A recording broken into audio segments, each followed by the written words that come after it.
And we are recording. Welcome, everybody. I'm Chad Koulis, Executive Director of the Midway Chamber of Commerce. And I'm really excited to have our speaker today because I know I'm not alone when I say I could use help on how to do social media effectively. And I feel like for myself and so many of our members, we always want to do but it's not something that's right away on our minds to do. Things get in the way.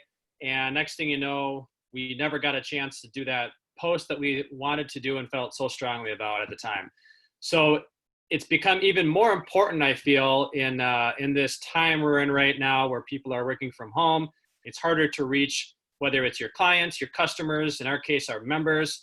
And social media is going to be even more important. So we have somebody who is a social media expert.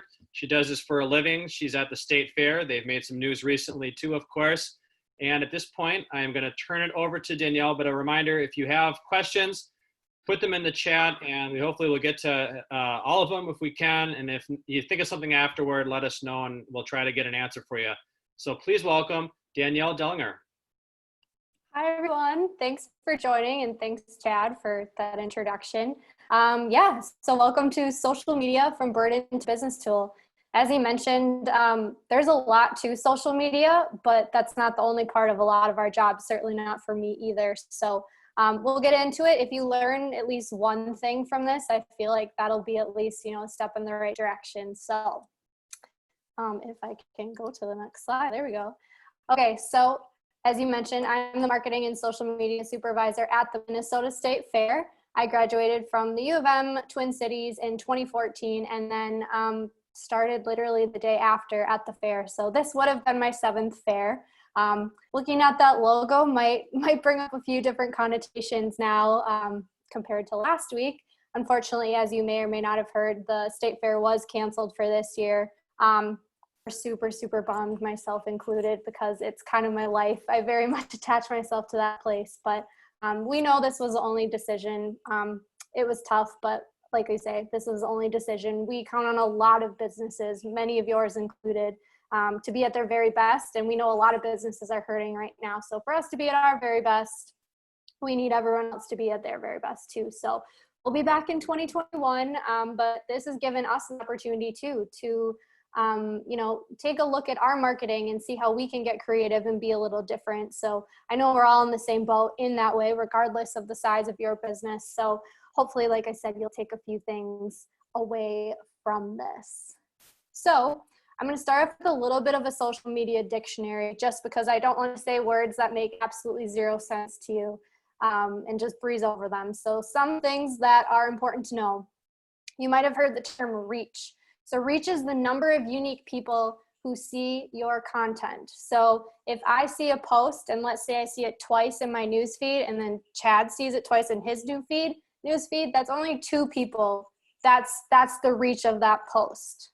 However, impressions are the number of times your content is displayed, no matter if it was clicked or not. So that just be someone scrolling through. So if Chad and I both saw it twice, each of us saw it twice, that's 4 impressions, even though the reach was only 2.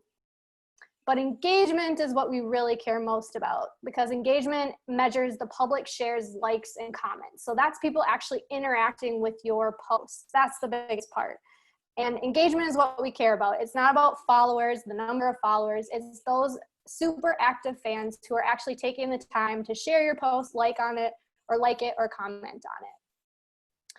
So I want to start with this quote, because this is what is like my guiding light in all of social media. It's from Susan Cooper, social media strategist. And I just want you to have this in the back of your mind throughout all of this. So engage, enlighten, encourage, and especially just be yourself. Social media is a community effort. Everyone is an asset. So everyone means everyone, the good, the bad, the not so nice. People have a lot to say on social media. I know if you ever take a look through the fair's page, there's some pretty opinionated people. But that's a good thing. There's people who care about your business. So they're going to give you advice. They're going to give you, compliments, and everyone is an asset. So just remember that. And then the just be yourself part, I think that the beauty of social media is that you get to have a voice. Maybe your website doesn't have as much of an opportunity to really let your brand shine through. But social media is where you can be a little witty or maybe be serious, whatever you decide your voice is on social media. So where to start? That's the most intimidating part. But at the starting point, I know that sounds cheesy and it's easier said than done, believe me, but it's the truth. So as I mentioned, social media is not my only thing. It's a big part of who I am at the fair, but it's not the only thing I do. I wear a lot of other hats. So when I took social media over in 2018, I was like, where do I start? There's so much to post about, but there's nothing to post about. I have no idea where to start. So what I found it easy to do was to take it down and schedule out how I was going to do these posts, because there's so much in figuring out what to actually post. I needed to start with a plan. So you're getting a glimpse into my brain here, basically. Please don't judge its messiness, but that is my paper planner just for social media. So I'm an old school paper planner. I don't know anyone else my age who has a paper planner like this, but it's my guiding light. So what I do to make it easier to digest is I look at it month by month.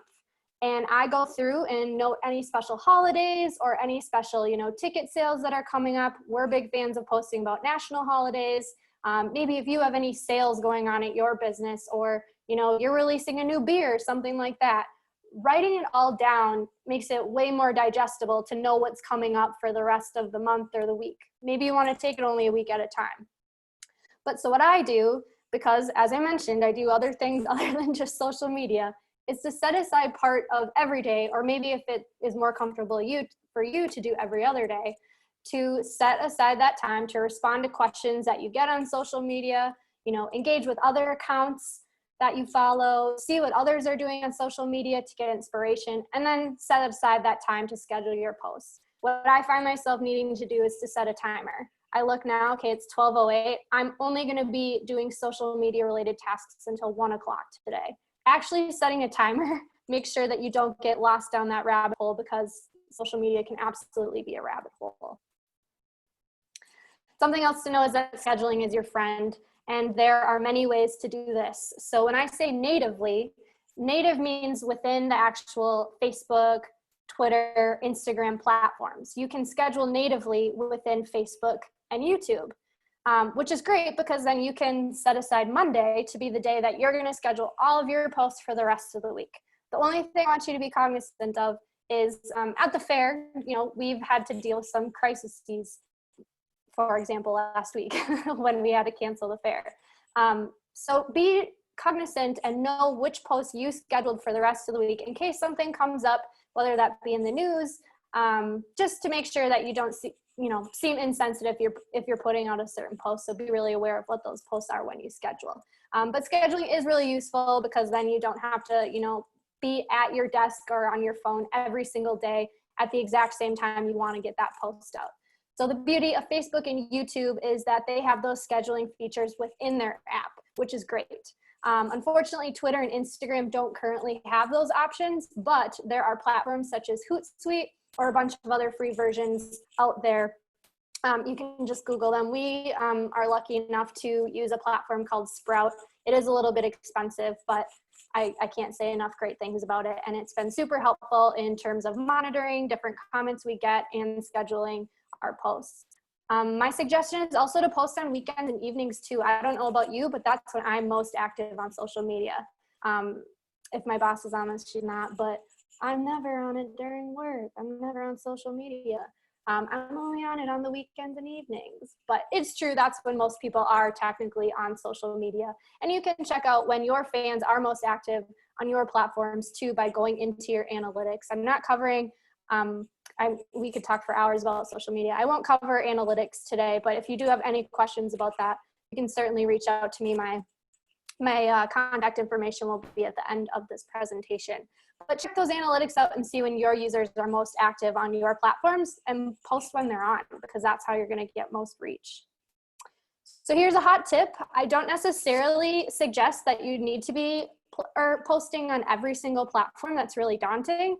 If you feel that Facebook is where you have your most followers and that's where you have your most people engaging with you, then I think that that's the place that you should be. If you feel that your people are on Instagram, be there. But I don't necessarily think that you need to be on all platforms all the time. We at the fair, our audience is literally all people of Minnesota and beyond, every single age. So that's why we choose to be on every platform. But if you feel for your business that that's not necessary, don't put that pressure on yourself. However, if you want to make it easier, if you are on both Facebook and Instagram, the beauty of Facebook, because it owns Instagram, is that you can use that little button on the left under Instagram there and check that, and it'll post both at the same time. So if that is something that you're interested in to kind of make the process a little bit easier, save some time for you, that's a great option. As mentioned, don't worry about all platforms if you don't want to, if you don't feel that's best for your business. So post where that audience is, who you know your audience is. So Facebook, it's the biggest platform, but it has a great way of reaching that older audience. That's where they're most active. A lot of them are also on Twitter and Instagram. Everyone's on all these platforms, but that's where they're most active. Twitter and Instagram are great in reaching a millennial audience. So if that's who you're trying to reach, that's a great place to be. So of course, if we're going to put out posts, we want to actually put them out to a following. We want people to actually be following us to see those posts. So how do you even grow that following? Well, be the place to be. Be a trusted source and a place where people can actually get information from you. Your website's a great place. Your brick and mortar is a great place, but have something different on those social media platforms to be a place where people want to be. There's actually a use for them being there.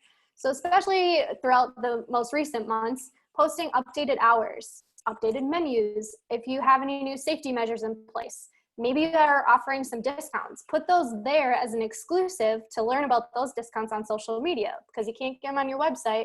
That's a benefit to following you on social media. A place to learn about what your business is doing now. The beauty of social media is it's super, super immediate. And if you want to change out there in an hour or in a couple minutes, you want people to know that right away, social media is the place to let people know. And the most important thing is if that info changes, you want to make sure that you keep it updated on your page. So if you post an update that your hours have changed on Facebook and you update those hours next week, make sure to update them on Facebook so that people realize that you are that trusted source. Also really important, and will continue to be important in the coming months, is instilling customer confidence. So for me, I know that as someone who is quite type A, I've developed a little bit of agoraphobia. Target has been my safe haven before all of this started. I loved going to Target. I knew that, exactly where to go. I knew where everything was. I knew that they would have stuff in stock. I knew exactly where to park. I knew what to wear. I never thought twice about going to Target. That is changed insanely for me. I don't enjoy going anymore because I don't know what the line's going to be like. I don't know if they're going to have my items in stock. So I think it's going to be huge to let customers know exactly what they can expect when going to your retail space or whatever your business is. So for restaurants, can I go inside? Or if I order on the phone, do I call when I get there to pick up my order?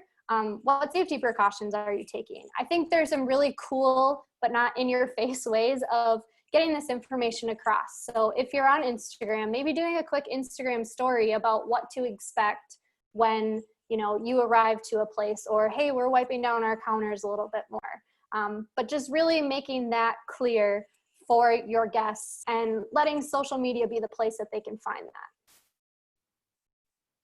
Another big thing is to make sure your profiles are accurate. A lot of things have changed for a lot of businesses in these past few months. So making sure that you have everything up to date on your profile is going to be the biggest part. So on Facebook, head into that About section if you have a business page and click on hours, make sure those are up to date, your location is accurate, your contact info is going to be huge. People are going to want to reach out with questions about, hey, are you open? Are you still serving that? Do you still offer that service? Just make it really easy for them to contact you. And then of course, also make sure you have a link to your website. That's going to be huge so that they can find all the information up to date at once when they need it. Twitter and Instagram, if you do use those, make sure to update the link in your bio on both of those, because you can use those to direct people back to your website or back to a certain page of your website. Let's say you want them to know those hours. You can link them to the specific hours page, or you want them to know exactly where you're located. You can use that and update that link there. Maybe in your profile, you actually add that you are open for business or things have changed. You can use that profile to kind of tailor it to what they want, so they're getting the information that they need right away when they see your profile. And then on Instagram, they do have some cool buttons. You can get directions or email us. They have a bunch of different options. So if you just mess around with your settings, that's what I kind of did when I took over. Just looked through all the settings of all of our platforms to make sure we were good to go on all of those important details. So another way to grow your following is to engage with fellow businesses. So I say this as a disclaimer, but do it in a genuine way. Don't be disingenuous about it. Just, engaging with businesses to grow your following. Not exactly the right reasons to do this, but it will grow if you do it the right way. So click that like button. I know on like the Iowa State Fair or Basilica Block Party, those are similar, they're similar in our industry, in the fair industry. I like their posts. I'll click like on those. And then comment words of support where it makes sense. So, it shows goodwill to, whether that be your competitors or your neighbors in Midway Chamber or things like that. Comment where it makes sense. Like, hey, we're thinking about you, or like, awesome that you're open today. Just show that words of support. And then you can also use that tagging function on all of your platforms. So in this post that you see with the Gophers with Victor the Viking, we definitely would have tagged the Vikings in this post, because if we throw them a bone, hopefully they'll throw us a bone. And you can see on certain platforms that, the Vikings were tagged on that. So they can click on the Vikings page and land on their page. If they weren't following them, now they can follow that page too. So it's just a lot of goodwill being spread, especially during this time. Like, let's show a little camaraderie. So that's that. But more importantly, engage with your fans and your potential customers. So what we ask is that you respond to all questions and comments with questions as timely as possible. I know as just a person on social media that if I comment on your page, or if I ask you a question via private message, you're going to get a notification. So that I am trying to reach out to you. So responding to them as timely as possible is going to be huge. And that's why setting aside that time every day to just, all right, I'm going to set aside an hour each day to make sure I can get through all those questions. Maybe it'll only take you 5 minutes, but at least you scheduled that time of the day to respond to any of those customers who need you. And I think it's really cool and personal that a business decided to respond to me or respond to my comment. It feels really personal. Also, respond to comments even if they aren't questions. So let's say someone stopped at your brewery and they were like, oh my gosh, this was the best beer I've ever had, or I needed this beer. Thanks so much for letting me come pick up a crowler. We're happy you visited. Thanks for choosing us. Thanks for stopping in. Just sending that little word that you would have done in person. This is going to be great now that you can do it on social media. It's just another avenue to build a relationship. Make sure to check your messages and notifications. Yes. Hello. Quick question. Can you go over, you mentioned, tagging. I don't know if everyone on the call necessarily knows what it means to tag somebody. Can you explain that a little bit? Definitely. So on Facebook, we'll just start with Facebook. All platforms have a way to tag another business. So this post we would have done with the Gophers, we would have said, hey, Victor the Viking, thanks for stopping by. We appreciate you. Good luck, Vikings. Okay, so the Vikings have their own Facebook page. So we would have posted this on our Minnesota State Fair page. But if I wanted to tag the Vikings in my post, you would press the @ button in your post while you're typing it out. Press @ and then Vikings, and you'll see a bunch of different pages that'll pop up. And you'll see probably the one with the verified check mark, and you'll want to do your research before. Make sure you find the exact page that you're trying to tag. So if I'm trying to tag Midway Chamber, I'm going to make sure that the same profile icon, the little picture of what shows up on their page, their profile picture, shows up when I'm trying to tag it. So if you tag, just make sure you do the @ button, their name, and then they should pop up. You can click the exact one that you want included in your post. Does that answer the question? Cool. And again, always feel free to reach out to me. I'll have a bit more time on my hands this summer, so I'd be happy to answer any questions that anyone has. Another thing with checking messages and notifications is to use the automatic responses on Facebook Messenger. So Facebook Messenger is how you can send private messages. No one else will see them. None of your friends will see them to a business. So this is what it looks like. And as a business, you will get these messages directly to you. You'll get them in a whole little notification box on your business page. And they can ask questions. What are your hours? What are you serving? Are you open? What safety precautions are you taking? That is how you can respond to those questions. And what's nice is they're not public. Sometimes it's great that they're not public because maybe you don't want that conversation to be out in the open. But the beauty of Facebook Messenger is that you can set up automatic responses. So what we did during the fair was we just got inundated with a lot of questions. You know, what time's my bus coming? Or what's the price of admission? The beauty of automatic responses is that we said, thank you for messaging. We'll get back to you as soon as we can. If your need is urgent, please call our operators. And then we gave a phone number. So I think the beauty of this is if you know you're probably not going to be able to get around to Facebook messages, you know you won't. There's just not enough time in the day. You can add in an email address. You know that I'm going to get to email. I'll get to email for sure. Or I'd rather you call us. You can put that in there and say, hey, thanks for reaching out. Please email us at this or call us at this if your need is urgent. Because then that just gives them another way. If they really need to get in contact with you, they can do it via another way. So the way to find how to set up those automatic responses is in your settings on your business page. Click on messaging and then click on set up automated responses. So there's a question in the chat, and Kathy, I might have you explain this a little bit more. Your question is, do you use spaces or just scroll all together?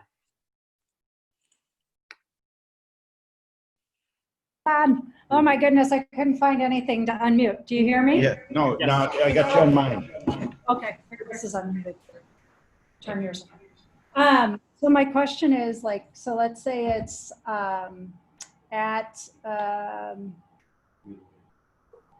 yeah, Midway Chamber. Would you do at Midway Chamber altogether, or do you do spaces? Because there's a couple. Got it. Does that make sense? Yes, that does. Yep. So you would do at Midway Space Chamber, exactly how it looks. So if you're trying to take the Minnesota State Fair, you do at Minnesota Space State Space Fair. It'll probably populate that list of all the ones that they think you might be trying to tag. It kind of tries to guess who you might want to tag. So it'll probably populate before you're even done typing, and then you can just click on that and it'll populate the rest of what it should be. Perfect. Thank you. Yeah. And then another question for you, Danielle. Some of the questions we'll probably save to the end, but I think some of them are more relevant as we're going. Yeah. One says, would you recommend having a message saying we will respond soon, even if you typically respond quickly, or would it make someone think they will have to wait longer? Oh, that's a great question.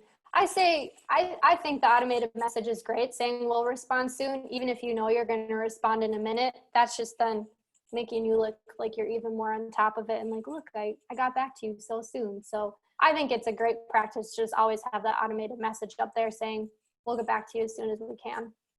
And then you don't need to direct them to another, email or phone number, just saying, hey, we got your message, we hear you, we'll get back to you soon. While we're still on the subject of Facebook, a couple more questions have come in. Somebody asking if they can set up online ordering on Facebook. I believe so, but we haven't done any online ordering. I believe there's some other platforms. I know like Instagram for sure there are some of those, but unfortunately I can't speak to that because we just link from Facebook to another platform. So I'm sure there are ways, and to get all my research, I just honestly Google. There's tons of platforms out there and different online articles about that. So I would do a little more research on that, but like I say, unfortunately, I can't speak to that. And Carla is asking, she says that she's heard that you need a minimum of 50 followers on Facebook in order to make a post to a business Facebook page. Is that true? That is a great question, and I'm going to research that, and I will email you, Chad, because I am not sure of that. I was fortunate to take over a page that had a following that was already grown. So I'm going to look into that. I've heard of that being on like YouTube. I know you have to have like 1,000 followers in order to live stream.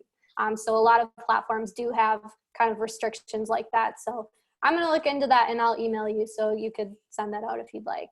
All right, and then one more Facebook question, and then we'll let you move on again.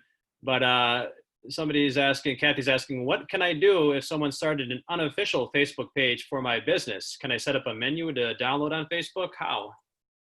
Yeah, so the menu part, again, unfortunately, we haven't done a menu. I personally would just link to another place, but I think that you can definitely, there's probably those options on Facebook. Unfortunately, with the unofficial business page, that stinks because we have had that happen to us as well. So you could do it the easy way and ask them to please shut down that page.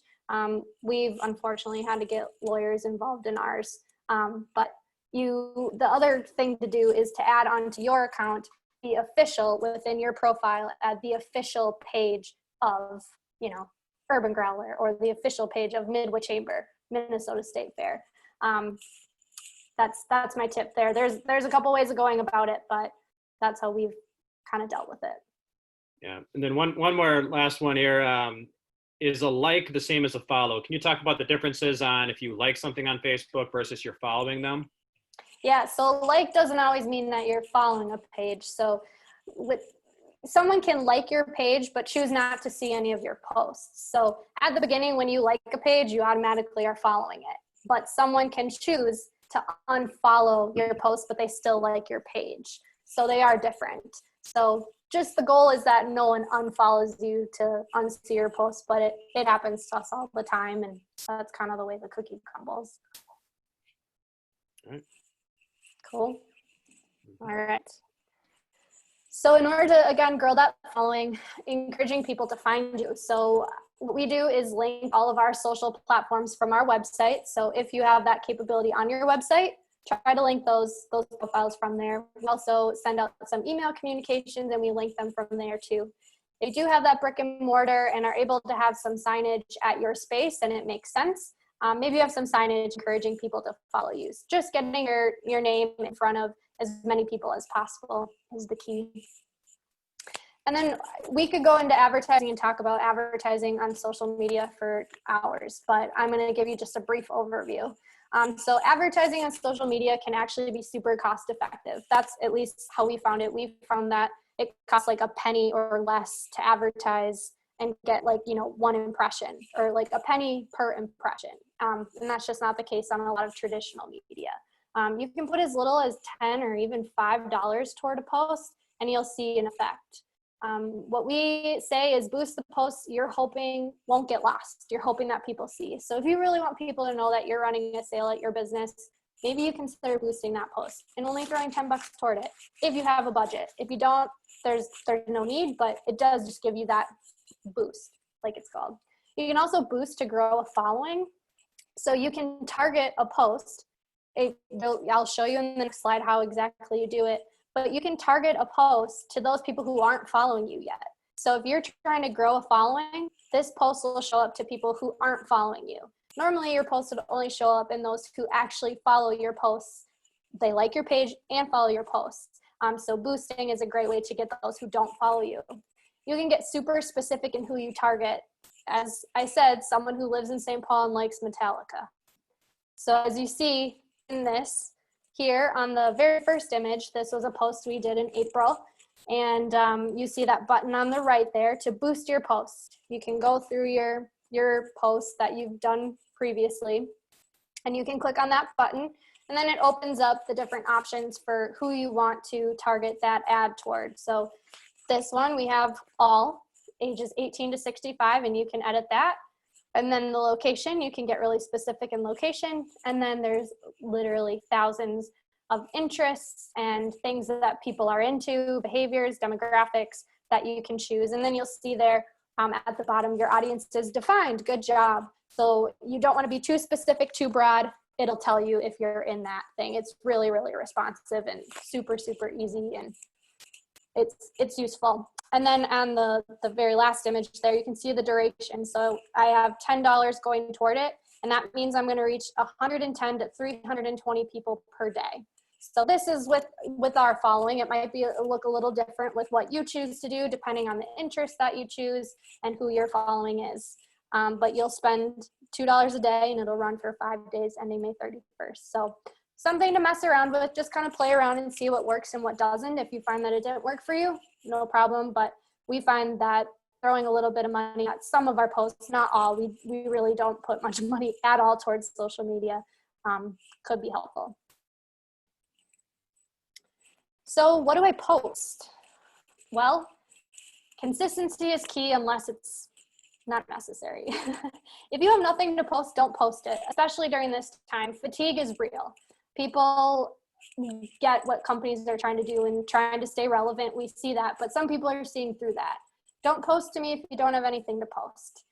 If you have updated hours or you want to share a sense of normalcy or some fun posts, show the good in the world, show the behind the scenes of what your company is doing, awesome. But that's why it's really important to have a plan. So you're not just throwing stuff out there willy-nilly or doing a lot of, duplicate posts. Really have a plan. So I did a little research on what works now after coronavirus or during. A survey of 7,000 consumers across 7 countries in April found that 41% of people are now ready to hear from brands about topics unrelated to the pandemic. 58% of consumers were open to hearing about changes to business that could affect them during the pandemic. The majority of respondents said that they were more open to businesses from small businesses than large companies. Excuse me, sorry. But to wrap that all up, here's a quote that I found. For more businesses, it's time to start avoiding coronavirus-focused messaging. Consumers want to know you're responding, supporting, and innovating, but they want facts.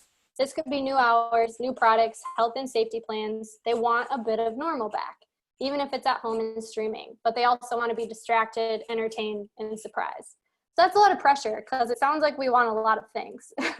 But I think just picking one of those, if you're able to post about new products or the precautions you're taking, or maybe you're going to post about what's normal and what's good in the world right now. So it may be a lot of pressure, or it may be kind of freeing because there's a lot of things that works, but it doesn't necessarily have to be talking about the pandemic. So some content ideas, and this is just me throwing it out there. This does not mean that this is what you have to post, but just ideas for what might work. As we talked about a ton, updated hours, safety measures, what to expect when you visit a business these days. Behind the scenes content, it drives engagement. So it's driving people to engage with you. Like, oh my gosh, I had no idea that that's what it took to get your store stocked for the day. Or I had no idea that chef had been there for 30 years. It builds audience awareness. It lets your brand shine through. For us, a lot of people don't know that we are not government funded. So we put a lot of posts out there showing all the capital improvements that we do to let people know that, we're doing this with ticket sales. By you coming, that's how we're able to make improvements to the fair. So just thinking of those ways you can show that behind the scenes that feels really genuine. And then show the good. It's all about balance, create a sense of normalcy. So what can you be posting? Maybe you have some new products or a special discount that's exclusive to Facebook.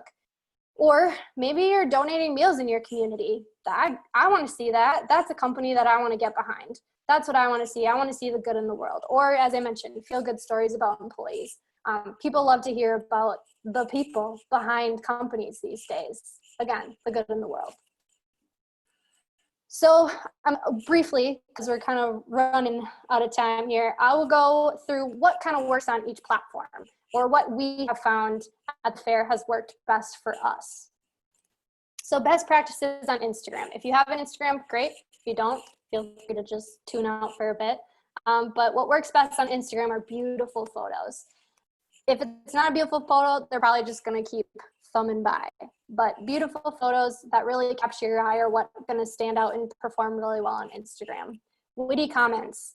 loved by the millennial audience. Love a good, short, witty comment. Another thing is you can get verified on Instagram.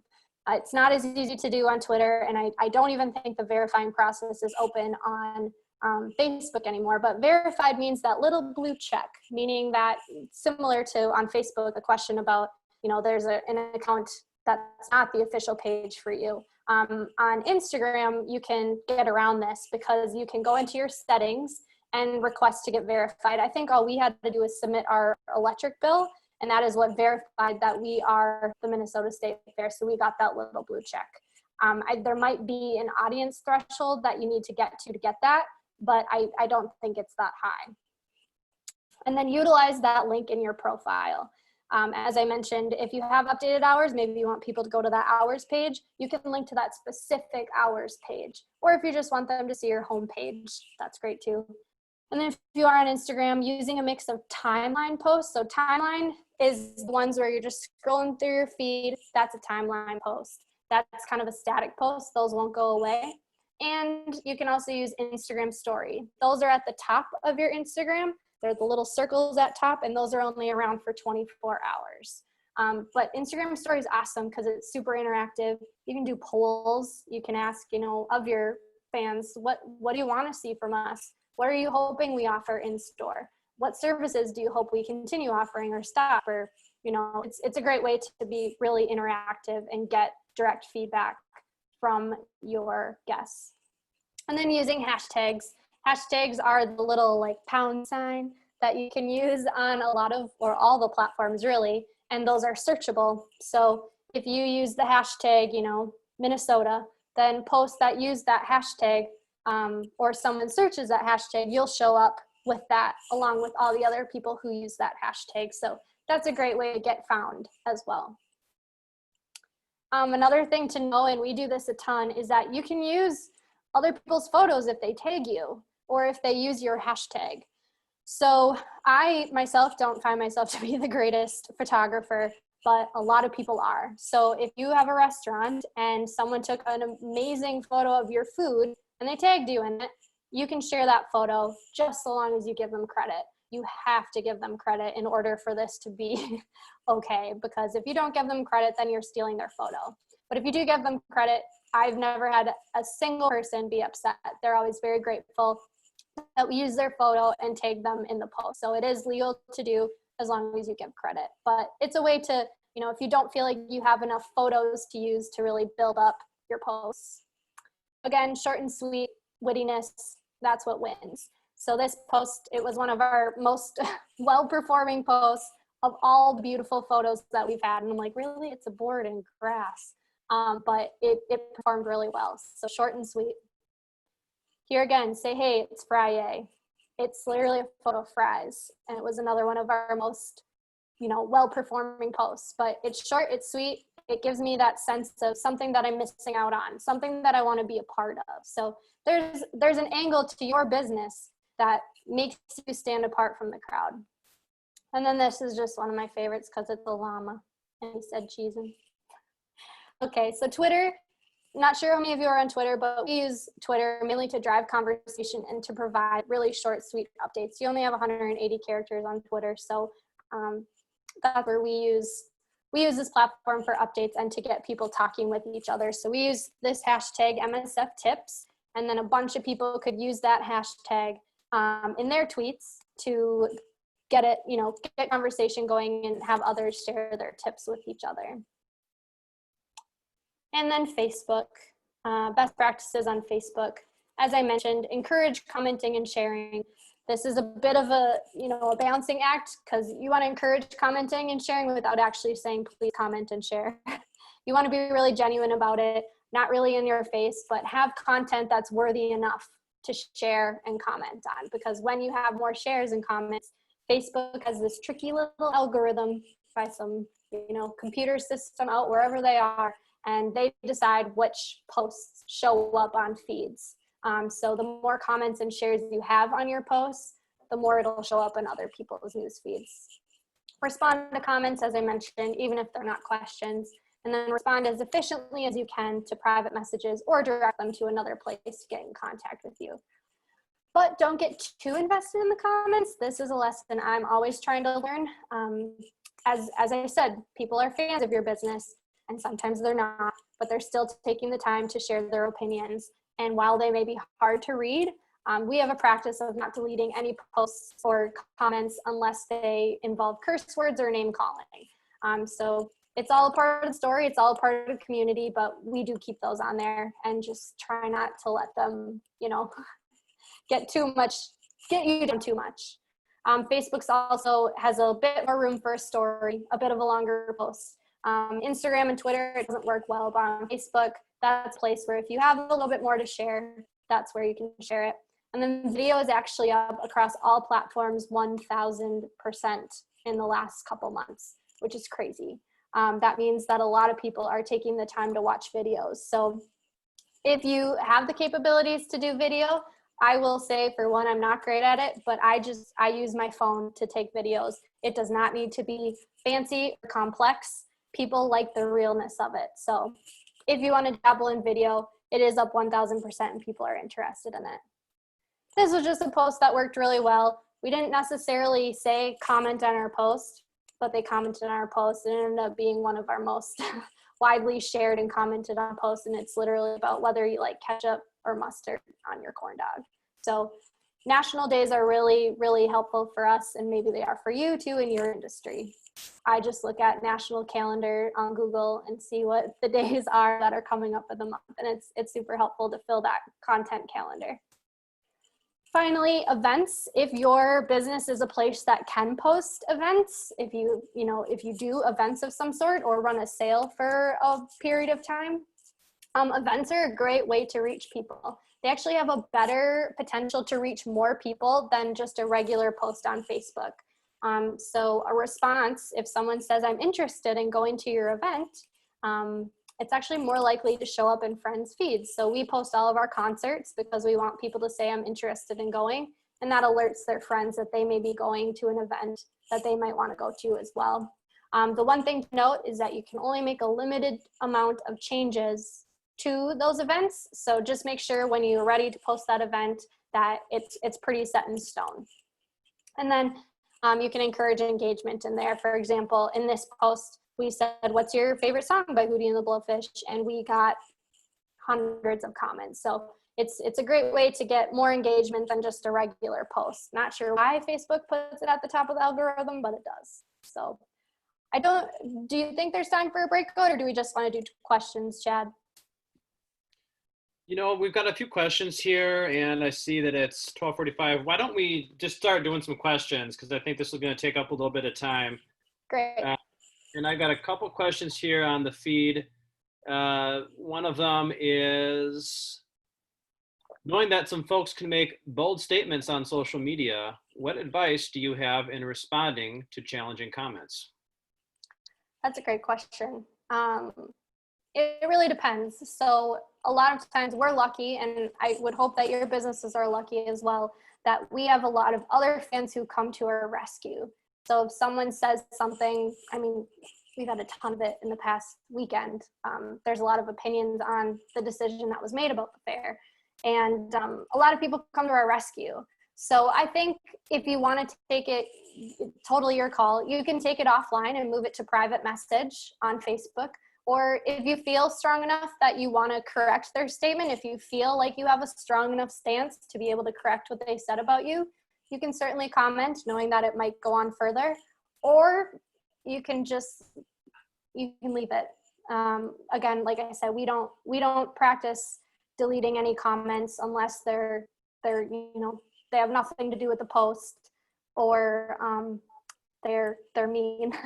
Mean meaning curse words or name calling. Otherwise, we just kind of take it knowing that our fans hopefully will come to our rescue. All right, another question. Can you use an established business page to launch a new related business? And the example they give, this is from Gary Moore Custom Furniture. They are launching a sub-brand of less expensive ready-made furniture. Do they need to launch a separate campaign under a new name and trying to grow a new following from scratch? Ooh, that's a great question. I would say for sure, if you're announcing a new kind of like Facebook page that is similar, I would announce it. You know, if you think your followers are going to be interested in this new venture, if it's, you know, related to them, if they might find interest or value in it, then I think that you should definitely let them know. In terms of creating a new page, that depends on how similar or different it is. I think just know who your following is and know that they followed your page for a reason, because they're interested in what you're offering currently. If you are launching a new venture and it's similar enough, then I think, yeah, you can keep it within that. Or if you think it's, you know, too different enough, or it would attract two different audiences, then create a whole new page. But you can certainly promote it on the other page if you think it makes sense. All right. And then you had that stat about video up 1,000% on all the platforms. Do you know where you got that stat from? I do. I got it. It's called Social Fresh. It's a social media conference in Florida, and they send out a newsletter every week or every other week, and that is where they posted that. Okay. And what about how can you turn off notifications? Oh, yeah. So if you don't want them on your phone or just in general notifications, because I don't know that you can turn off completely notifications, but in your settings on Facebook or Instagram, you can go into the notification section and turn off if they're coming on your phone or you're getting them via emails and it's just way too much. You can check off the types of messages you don't want to see. So within your page, go to the settings, and that's how you can turn off those notifications. Right. Another question for you. You know, social media has been around for over 10 years now, and you've been doing it at the fair, you said, for about 6 years. How has social media usage changed? What are some trends that you can maybe talk about on? I'm just thinking if we heard somebody give advice on how to use social media in 2015, it might be different than now. How have you noticed it change, and do you see it changing in the next few years? Oh, yeah, well, it's certainly changed. And so I started at the fair in 2014, but really only took over social media in 2018. From 2018 to now, it's grown even more. So I think there's just an emphasis on truth and accuracy, because there's a lot of that out there that's not. So being a trusted source of places that people can go to learn about your business, I think that's only going to continue to grow. And just being really on top of it. There's a lot out there. There's a lot of comments, and people have the expectation of immediacy. They want to know the information right away. They want you to respond right away. So I think if you, like I say, set up, you know, those automated messages or comment as quickly as you can to people, I think that's only going to continue to grow too in this just crazy fast news cycle. Yeah, I think it's also changed for sure on Facebook. It got a little more, how do I say it, focused on ads, let's say.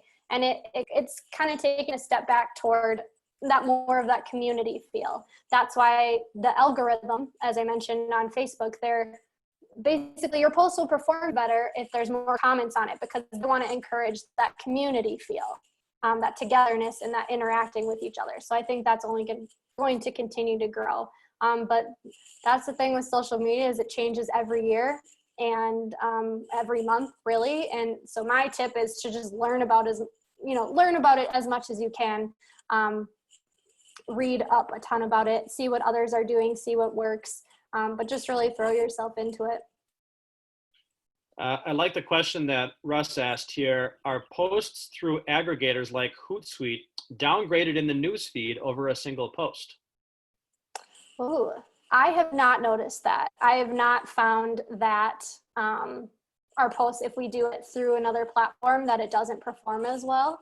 But I'd have to do some research on that. But me personally, from what I've seen anecdotally, it has not been a problem for us. Like I said, we use Sprout. For me to schedule through Sprout, it hasn't performed, poorly compared to others that we just do within the platform. But that could be the case. I haven't noticed it. All right. So, through the years, we've seen new formats on social media pop up. Snapchat was the rage for a while. TikTok is getting bigger now. how do you feel about a company embracing a new one? Is it smart to be on the cutting edge and get in right away, or do you want to wait until you think more of your audience is on the platform?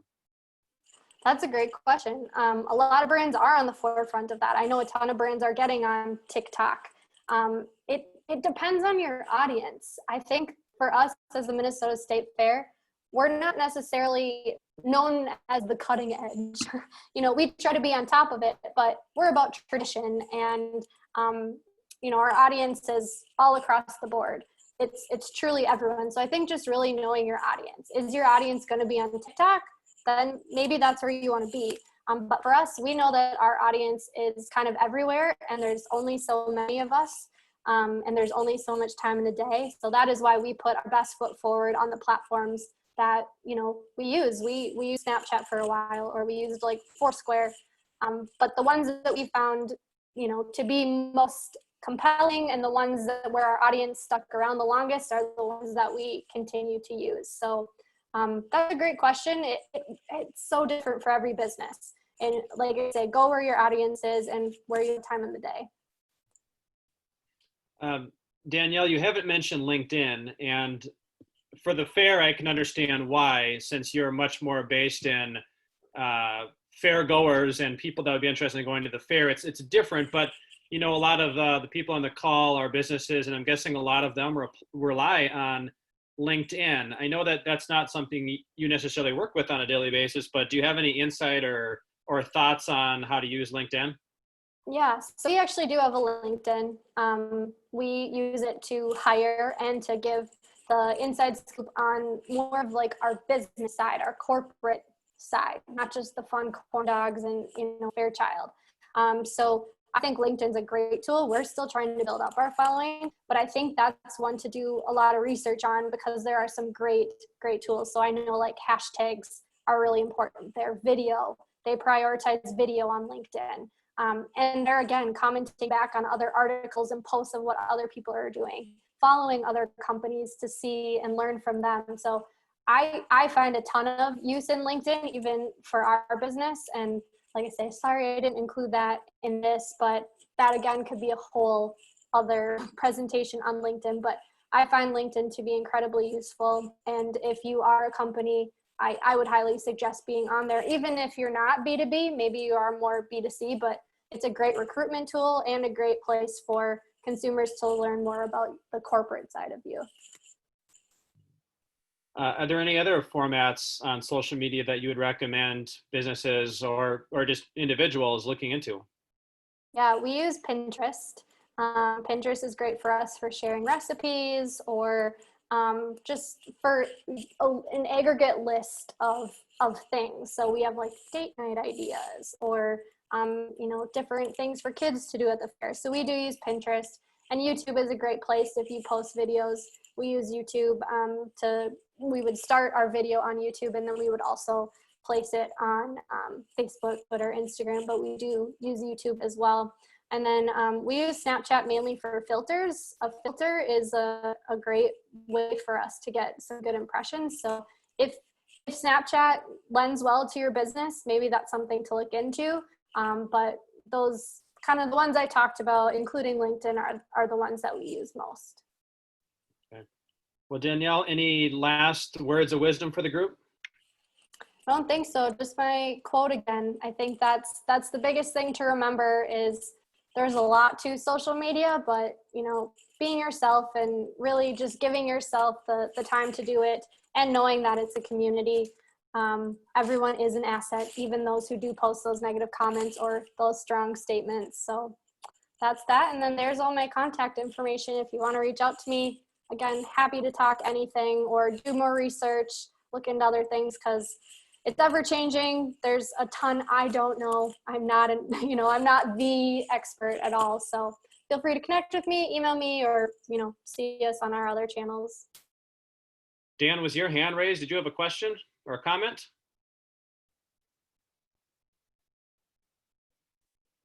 Dan? Okay, no, he doesn't. All right. Well, thank you again, Danielle. You saw her contact information there. If you think about it, you should test your social media skills today and thank her and give a nod to the fair. I hope you can join us tomorrow. We have a part 2 of our Economic Development Summit, which is on community. That's at 8 a.m. tomorrow. And then we are starting our Lunch on the Line program back up. We are going to give some business to Urban Growler next Wednesday. Their patio will be open. You can find the information scrolling on the homepage of our website. We hope you can make it, and we'll send out a link to this later on. And thank you, everybody, and have a good day. Thank you.